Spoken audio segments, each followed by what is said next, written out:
তার প্রতিবাদে আজ আমরা আপনাদের মিডফোর্ড হত্যা ঘিরে বিএনপির বিরুদ্ধে ষড়যন্ত্র এবং ভারপ্রাপ্ত চেয়ারম্যান তারেক রহমানকে নিয়ে কুরুচিপূর্ণ মন্তব্যের বিরুদ্ধে সোচ্চার দলটির শীর্ষ নেতারা।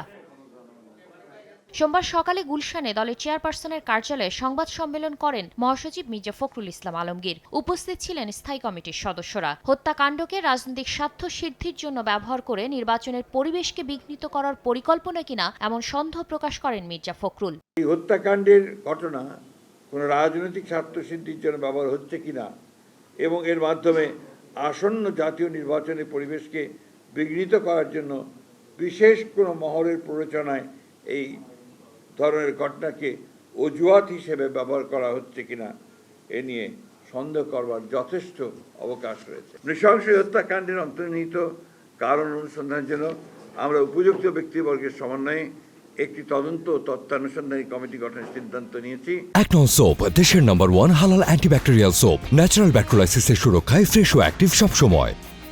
একটি রাজনৈতিক দলের মিছিলের আয়োজন এবং কুরুচিপূর্ণ স্লোগান দিয়ে আবারও ফ্যাসিবাদের যুগে ফিরিয়ে আনা হচ্ছে কিনা এমন প্রশ্নও বিএনপির। ঐক্যবদ্ধ জাতিকে বিভক্ত করতে কোনো দলের হীন স্বার্থে দেশ ব্যর্থ হতে দেওয়া হবে না বলেও হুঁশিয়ার করেন বিএনপি মহাসচিব। পরিকল্পিতভাবে দেশের বৃহত্তম জনপ্রিয় দলের বিরুদ্ধে কুৎসা রটনা, কুরুচিপূর্ণ এমন বক্তব্য প্রদানের বিরুদ্ধে আমরা তীব্র প্রতিবাদ, নিন্দা ও ঘৃণা প্রকাশ করছি। ঐক্যবদ্ধ জাতিকে বিভক্ত করার ষড়যন্ত্রকারীদের মুখোশ আজ উন্মোচিত। গুটি কয়েক রাজনৈতিক ষড়যন্ত্রকারীর অপচেষ্টায় বাংলাদেশ ব্যর্থ হতে পারে না। ফ্যাসিবাদের অনুপ্রবেশের যে কোনো ঘৃণ্য ষড়যন্ত্র আমরা এই বাংলাদেশে বাস্তবায়িত হতে দেব না। একই দিন প্রেস ক্লাবের সামনে চিকিৎসকদের সংগঠন ড্যাবের প্রতিবাদ সমাবেশে অংশ নেন বিএনপির জ্যেষ্ঠ যুগ্ম মহাসচিব রুহুল কবির রিজভী। বলেন, দলটির প্রতি জনগণের সমর্থন ক্ষুণ্ণ করতে আন্তর্জাতিক ষড়যন্ত্রে যুক্ত রয়েছে কয়েকটি ইসলামিক দল। দুই একটি ইসলামী দল আজকে এটাকে মার্কেটিং করার চেষ্টা করছে, কিন্তু তাদের বলি জিয়াউর রহমান না থাকলে তো আপনারা রাজনীতি করতে পারতেন না। টার্গেট জাতীয়তাবাদী শক্তি, টার্গেট তারেক রহমান। এই কারণে এত অপপ্রচার।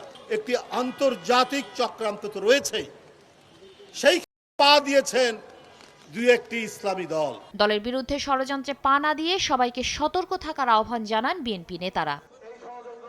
শাতিলা শারমিন, সময় সংবাদ, ঢাকা।